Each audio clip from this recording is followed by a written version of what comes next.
and welcome to FGC Philosophy. My name is Tavian the Philosopher Napier, and this is where we level up inside and outside the virtual arena. I'm a life coach, commentator, tournament organizer, former game developer, and many other things in the gaming world, and I am very passionate about the topic. And as such, I infuse it with some philosophy. I'm also very fascinated by personal growth and personal development. Any way to contribute to myself or to other people. I'm always interested in thinking about things and seeing what universal truths there are. Truths that apply not just to one specific area of your life, but to many, if not all, areas of your life. And I find for me, fighting games is a perfect analogy for personal development. So a lot of times I'm speaking to the FGC because these are the people that I want to help. But I also talk about topics that are important to me.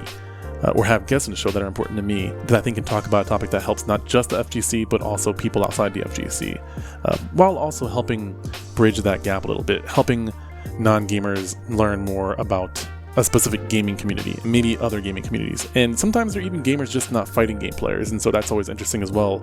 I find that some of my listeners aren't gamers and are, sometimes they don't play fighting games, at least not as avidly as I do. So it's always interesting to hear that input from a lot of the listeners. Also, thank you guys so much for reaching out to me. I've had people reach out to me on Twitter, asking me questions. I really appreciate that. It's great to be able to talk to people from the community that I see are already, doing well in their own life, but also still using me as a resource, listening to me when they're playing fighting games.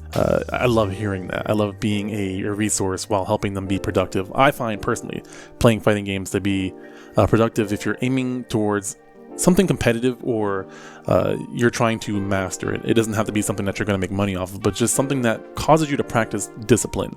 I find that any sort of hobby that requires consistent practice is going to be helpful. And for me, it's fighting games because I love martial arts. I'm very interested in that.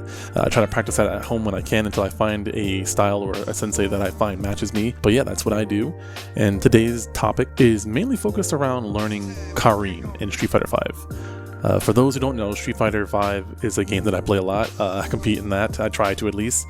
And these last couple of years, I've not taken competing as seriously as I have taken training and learning and commentating and tournament organizing. So in some ways, I'm kind of hindered because my main priority is not competing. So I'm going to learn a lot slower because I don't put as much time into it. However, when I do play Street Fighter now, because I do have a kid at home, because I do have a career, a business that I'm trying to grow, and friends that I try to spend time with when I can, it's hard for me to make that training time. And so when I do have that time, I want to make sure that it's productive. I want to make sure that it's effective. Because the motivation for learning isn't just for competing, but also for commentating, also learning as a tournament organizer, just learning the overall big picture of fighting games while also trying to compete at my best. I very much want to create a business where I can help the FGC grow while also being able to maintain for myself and my family. So for me, when I can compete, I'd like to make sure that I'm getting the most out of it, not just as a competitor, but in multiple areas of my life. I find that the process of improving at Street Fighter to be very much a metaphor for life. I've talked about that several times, but learning a new character and learning them from the ground up has been a very challenging, very welcoming experience that I've been trying to articulate over multiple different intros of podcast topics. But I think for tonight, I want to mainly focus on just that, learning Karin and the mentality and the things that I've learned and stuff that I want to reflect on. Some of it may be high level, some of it may be very layman's terms. I'll do my best to translate where I can. I think this will help me in my process for learning this new character, learning Karin. So to start off with, my main goal for this character was to learn one skill at a time. Master one skill at a time to where I can use it in a match and feel comfortable doing it. Learning fighting games or playing against other people, if you don't have your skills developed enough, your muscle memory doesn't really kick in and your mind gets overwhelmed and you get decision fatigue very, very fast because you're trying to make all these decisions because you're not familiar with all these different situations. It's very akin to chess.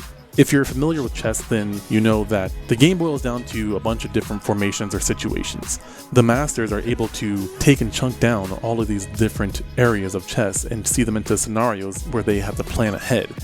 It's not so much random or There's patterns to what they're doing. It's just a matter of who's making the right choices. It becomes boiled down to psychology, essentially. And fighting games are very much similar to that. Just like any high-level competitive sport, martial arts, it's not just about the physical ability. It's about the mind, the intellect, how you use the tools that you have, which is your body.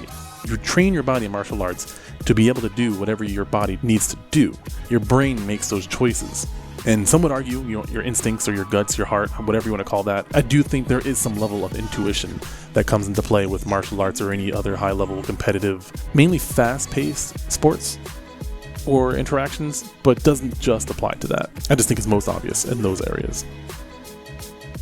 So with learning hit confirms, that was my main priority. I did have to learn combos and other things, but I'm trying to keep it as basic as possible.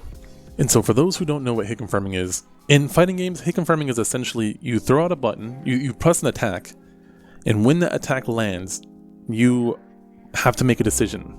If this attack hits, you continue your combo. If it doesn't hit, or they block it, then either you do something different, or you don't do anything at all and you're forced to block because you ended your turn, essentially.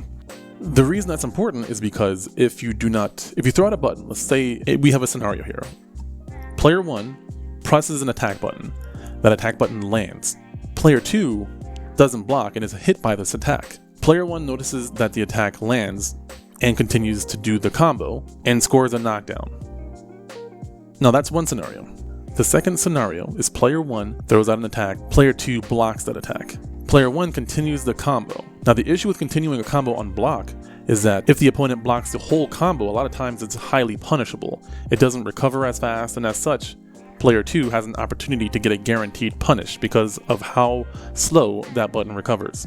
If in scenario 2, player 1 had stopped doing the combo, had confirmed that the player was blocking instead of hitting, then they would have been able to stop their combo. But they weren't hit confirming, they weren't paying attention to whether or not the hit landed or not. Similarly, if a player doesn't hit confirm and they land a hit, they may stop doing the combo because they weren't expecting the move to hit. So it's also very important so that when you do land a hit, which when you're playing against higher level players, landing a hit becomes more and more rare. So it is important to turn that one hit into maximum damage every opportunity that you can. But of course there's risk, because if you don't pay attention properly, or your reactions are too slow, or you're not paying attention, you may do the wrong combo for the situation calls for and get punished for it, or not optimize the amount of damage you're doing against the opponent. That's why hit confirming is such a very important skill. It basically determines whether or not you continue your combo or you stop, whether you continue your pressure or you back off, whether you create a situation where the opponent has to guess, or you force them to block continually, whether you want to fight for the corner or stay out of the corner, or there's all these choices that are made, but it starts with knowing when you hit or didn't hit and making the right choices accordingly, and seeing what your opponent does in those situations as well. I think for me, with the character that I played traditionally, which is Fong, he's a little bit more, I don't know how to say this, what term to use, but he's more wacky. He's way out of left field in terms of how a traditional Street Fighter character plays. And I think that's what I like about him, is that he doesn't play like Street Fighter. I've always been not great at Street Fighter. From Street Fighter 2, 3, 4, I never really understood the fundamentals of the game. I mainly just tried to get by off of like reactions and punishing. And that wasn't really enough because I didn't know enough about the game. So that's another topic for another day. Anyway, in playing Karin, I was forced to focus more on hit confirms, which has been an interesting way of playing the game. Because Fong's hit confirms have always been very easy, so it's almost like your brain can kind of check out, and there's minimal options for what I can do afterwards. But with Karin, one hit can turn into a lot more damage. So it's important for me to be able to confirm, because she can do a lot of damage and also lead to what's called mix-ups, or Oki. The short version of a meaty setup or Oki setup or anything of that nature is you force the opponent, into a situation where they have very minimal options that they can choose from. Usually setups are a choice of 3, grabbing, blocking, or throwing out an attack of some sort. Sometimes that attack is meter or essentially invincible, or sometimes it's just a button that's really fast. Those are usually the options, but there's more, and they change in terms of how you set them up. Sometimes they're on knockdown, sometimes they're on reset. But that's as much as I want to go into meaty or oaky setups as needed in this particular podcast. So anyways, with hit confirms, my eyes are always locked in. For me, with battling ADD, sometimes when I'm playing games, whether it's fighting games, whatever, my eyes will unfocus and I'll start to wander off. I have my peripheral vision, so I'm still making some choices, but it's not as clearly focused as I think it can be, as I know it can be with playing Karin.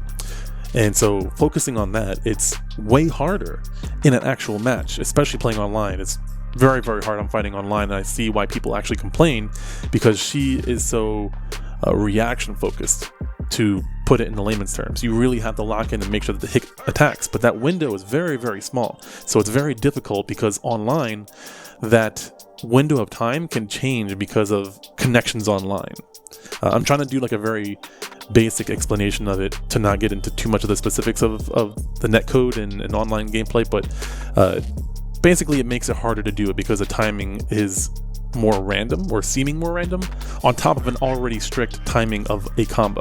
Her execution is challenging because there's some weird techniques you have to do with doing some of her attacks properly. There's an added layer of difficulty because there has to be a focus on execution as well as your mechanical skills, being able to actually do the inputs and do them properly at the right times. You get the opportunity to do a lot of damage with Karin because her hit confirms are so good and they convert into such big damage, but also the timing is a little bit tough at first with playing her. I think that's because her damage output is so high, they had to do that. Plus, not only is her damage output high, she has a lot of different setups as well, because she can convert into different ways of damage, so she can keep the opponent guessing by doing different strings of attacks and knocking them down in different ways and putting the opponent in different scenarios, more scenarios without much effort output. So she can really overwhelm the opponent very easily and still do a lot of damage. Whereas with Fong, it's kind of like a hit and run tactic. I don't have too many crazy mix-ups. His hit confirms that he does have, I usually convert into damage. His damage conversion isn't as high, or it's a little bit harder to get those damage dealing conversions, and it requires usually more meter. So it basically causes a sacrifice. Do I put more pressure on by burning meter, or do I save it for mix-ups? It's a little bit more ambiguous for me right now with my current level of playing fighting games, playing Fong. But I found with playing Karin, it's given me ideas for playing with my main character, Fong. And so this has been a very helpful journey, because now I'm starting to understand the importance of areas that I'm not practicing currently, but I do plan on practicing once I'm comfortable with learning hit confirms. And so it's kind of an exciting journey, because I know right now I'm focusing on one thing. And so when I lose matches, which I lose them often, I know I'm losing them normally in areas that I'm not currently practicing in. And that's okay, because I can still identify and remember those things for when I do start practicing that, and it's easier to deal with those kinds of situations. But for right now, trying to play at my best with primarily hit confirm only, it's been great because I can gather information specifically on just this one topic. So I can really strengthen this area and know the psychology around this specific area of hit confirming and what everything else around it does. Because when I throw out a button, I'm constantly paying attention to what the opponent's doing after I throw out a button, after I throw out a couple of buttons, a couple of attacks. What are they doing? And what button should I throw out? What attack should I throw out to deal with that? A big part of playing Street Fighter is understanding neutral and footsies, the engage, so to speak, the attack that scores, that hit confirm into a knockdown or into damage or into plus frames, which means that you're able to attack and they're not able to attack without spending some sort of resource. And so as I'm working on hit confirms, I'm also working on my footsies or my neutral, because I'm trying to not just throw out random buttons. A big habit of people playing fighting games, Street Fighter especially, is that they start to throw out attacks without much of a strategy, without understanding the outcomes, the potential outcomes. Instead, the world just seems possible and you don't know what you're doing. You become overwhelmed. You're just trying to land an attack, but not always paying attention to whether or not it converts into anything. And that's very messy. But with just focusing on the attacks, that can convert, because certain buttons can confirm it to an attack, certain buttons are too fast, and you just can't react. The human body can't react that fast, or it's very, very hard for the human body to react to it. So certain attacks are better at confirming into your damage, into conversions of damage.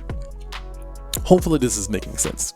My point though is that I feel like I've made a lot of progress in this area of hit confirming and also neutral. But I also feel like there's so much more that I want to master, that I've come upon the question of, at what point do I stop practicing hit confirming and work on another topic?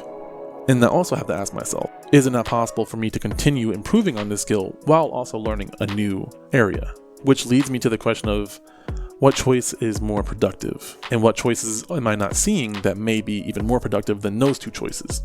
I still don't know what the right choice is, but for now, I've been focusing primarily on hit confirms and mastering that, and then also damage output. Taking that hit confirm and converting into something and making sure that I'm very comfortable with the execution of converting that damage. Those have been my two priorities right now, and that's what I think is going to stay until I'm able to do them consistently enough to be able to close out games. I've found, while playing online, I've taken advantage of and have confirmed combos, but my execution has not been good enough to fully convert that into the damage output possible. So I think it'd be advantageous for me to continue to improve on my mechanical skills of playing Karin, because even though her combos are easier now, they're not completely easy. They're not still always 100%, and that's okay. The more I do them, the easier it's going to become. And that's obviously with anything in life. And I find that having that approach with other areas of my life that are also very challenging to be more helpful and helps me be more open-minded. Because sometimes when areas get really, really challenging, adulting becomes very, very hard. The world just kind of constricts on you a little bit. It just seems like your options are more limited, and you start thinking almost in a paranoid manner. Not necessarily paranoid, but just like you feel like the world just isn't working for you. It feels like it's working against you. And I know a lot of people have been feeling like that. There's been times where I get like that and then I have to snap myself back out of it and be like, no, I still can work on things. I still can get things done. Making sure that I'm being as strict to myself as possible. In one way, that's why I do these podcasts. It's almost my way of holding myself accountable, because I believe in calling myself out when I'm not doing as good as I say I can be. It's one thing to be a perfectionist, but it's another thing to want to be better. You don't have to be a perfectionist or have that kind of mentality to push yourself to be better. I don't think there's anything wrong or unhealthy about pushing yourself to do or be better. I think sometimes that can get unhealthy if you don't take rest and you don't really do focus on other areas of your life and have that balance. But if you have a desire to be better and want to do better, that in itself isn't unhealthy. I find it to be a strong driving force. And then using the motivators like my family, my wife, my son, people that look up to me in various areas of my life. It's like a positive stress, if that makes sense. So in learning Karin in Street Fighter, it's kind of helped me refamiliarize with the concept of getting uncomfortable and learning new things to work on the ultimate big picture, to keep my eyes on the prize. Are there new things that I need to learn? Are there things that I need to do more consistently? What area of a overall skill do I need to focus on? Do I need to break something down into simpler chunks? Am I overcomplicating things? How can I be more consistent? And consistency is incredibly important in anything that you do, and I will keep mentioning that any chance I get, because a lot of people don't understand the importance of consistency, and even though I see the importance of it, sometimes I fail to be consistent in things. So it's something that's incredibly important to master, and it gets harder and harder to manage when you have more things going on in your life. Consistency is incredibly important, not just in fighting games, but in all areas of life. I know consistency is important, and I still struggle in certain areas and have to remind myself and push myself to be better and do better. Part of that is life getting more complicated or involved as you get older. More responsibilities pop up, and it's not so much getting older, it's just the life choices that you've put yourself in. Financial obligations, family obligations, work obligations. It doesn't really matter what that is for you, but as life gets more complicated, it gets harder and harder to manage some of those things. And so it's important to find that balance of being consistent but not obsessing over it, and not being too inconsistent. Where's that middle balance to help maintain and or grow. And usually if you're trying to grow, you have to put more time into it versus just maintaining. You just have to put a consistent amount of time into it. So hopefully that made sense. I just wanted to express the process and try to explain. I find that when you try to explain something and make it a little bit more simple for people to understand, it helps you to think about things in a different kind of way and ultimately helps you learn. Helps you remember, helps you think about a skill or an area of your life in a different kind of way. And that's great. And there's science behind that. You're using a different part of your brain to explain things versus just doing things or showing. And so that helps you to think about it in a different kind of way. And that all kinds of feeds into itself. It's a very, very cool interest that I have of psychology. Hopefully this has been educational. It's late right now. I'm kind of tired, but I still wanted to do a recording. It's Sunday night, and this is probably going to get uploaded on either Monday or Tuesday. But thank you guys so much for sticking with me. I greatly appreciate it. I know that the consistency has been kind of rough on my side, and there's no excuses for that. It's just other things in my life are a little bit more important, so this gets pushed aside, and I try my best to put it out as consistently as I can. But either way, I'm going to get it out to you guys, and I'm going to do my best to keep talking about topics and thinking about things and challenging myself, because this is me holding myself accountable, and then also hoping that I can help other people be accountable for themselves as well. So that said, thank you guys so much, and I will see you all in the next one.